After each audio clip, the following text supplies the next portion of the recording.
The FBI is investigating a college basketball corruption scheme involving 20 men, and I'll tell you what, I am shocked, bro. I cannot believe with the legalization of sports betting that players would fix outcomes. I mean, who would have thunk? Who could have seen this coming? But let's check out this news clip and get some more details on the crazy story. A massive college basketball corruption scheme has been unveiled, and now several NCAA players are at the center of a historic FBI investigation. Eyewitness News reporter Tim Caputo joining us live in the newsroom with the very latest developments and who's 29 involved. fixed games. Tim. Wow. Colleen Phillip, I have the copy of that huge 70-page indictment, and in it, it is game after game of 17 former, some current NCAA players accused of taking hundreds of thousands of dollars in a point-shaving scheme that impacted the final scores of 29 college basketball games. The Department of Justice calling this a massive historic conspiracy that spanned several years.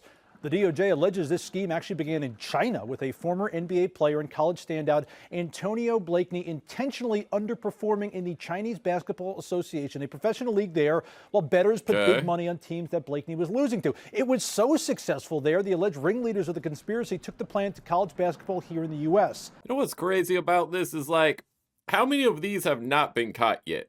You know, how many people are point shaving under the radar? So sure, they've caught these guys.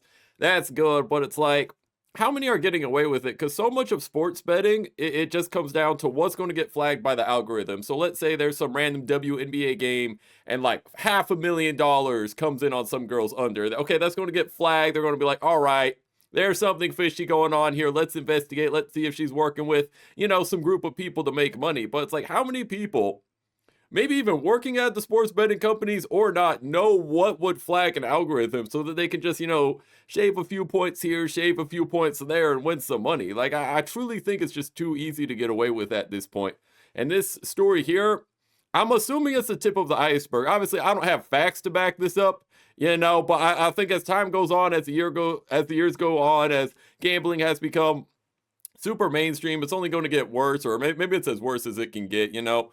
But we're going to see way more stories matching this.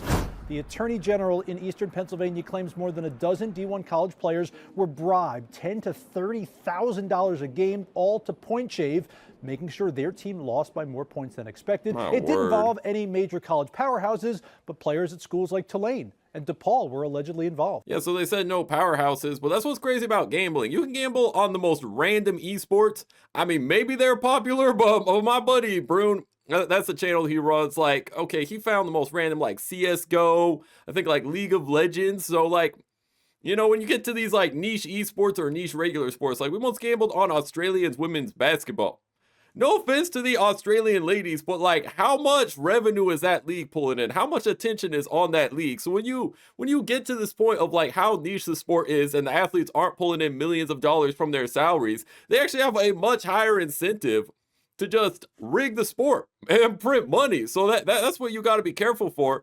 And it's like, how do you as a company keep track of this? Because right now they just use AI to track, okay, is there an influx of money on some random situation? But if you're not hitting those thresholds, if you're keeping the bets under the radar, how can you know that any sports game is not fixed?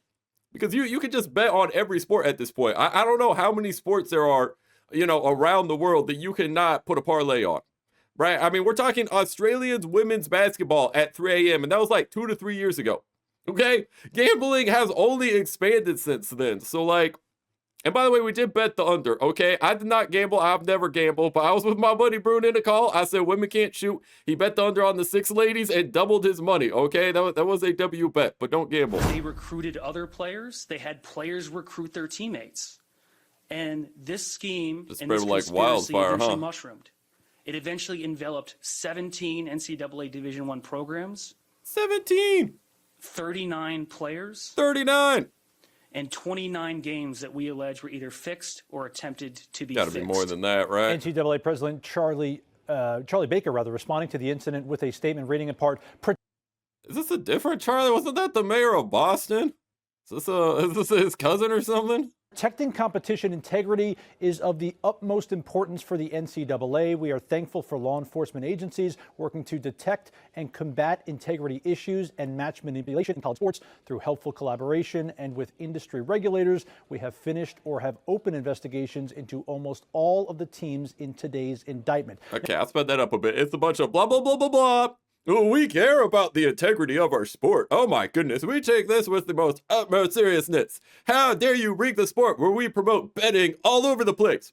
You cannot go a commercial break watching a college sport without getting a sports betting ad. And this guy has the gall who's printing money off of gambling. Oh my goodness. How could they fix the games? How could they rig the game? I guess there is somewhat of a point there. You shouldn't be rigging the games, if gambling is available.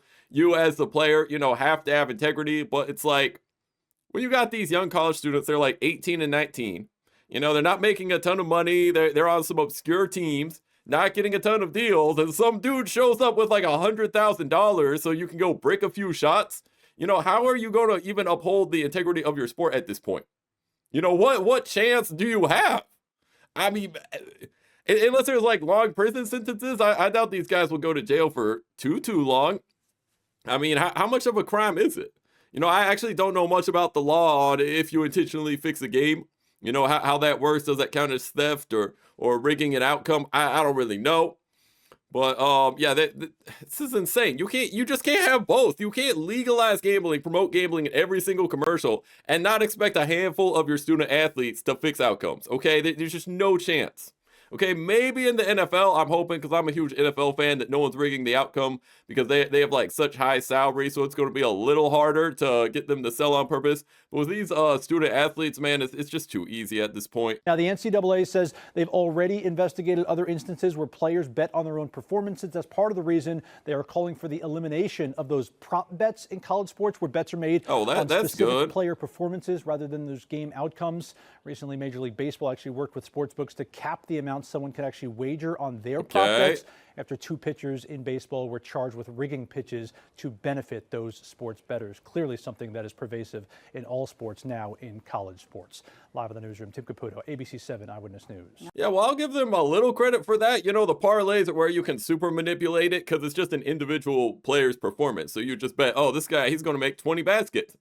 Well, he can rig that too easily. Okay, I just won't, score 20 baskets. I'll just brick a few shots. I'm glad they're taking, some kind of steps, but just by and large, if gambling is possible, it is going to be rigged. And you know what I feel bad for? I guarantee you at some point, there's going to be a player who's just bad at basketball. He's just in a slump. He's having some bad nights. Maybe he won't be indicted. I can't say that. But, there's going to be like a lot of suspicion and a lot of scrutiny on some dude who just has a bad performance, man.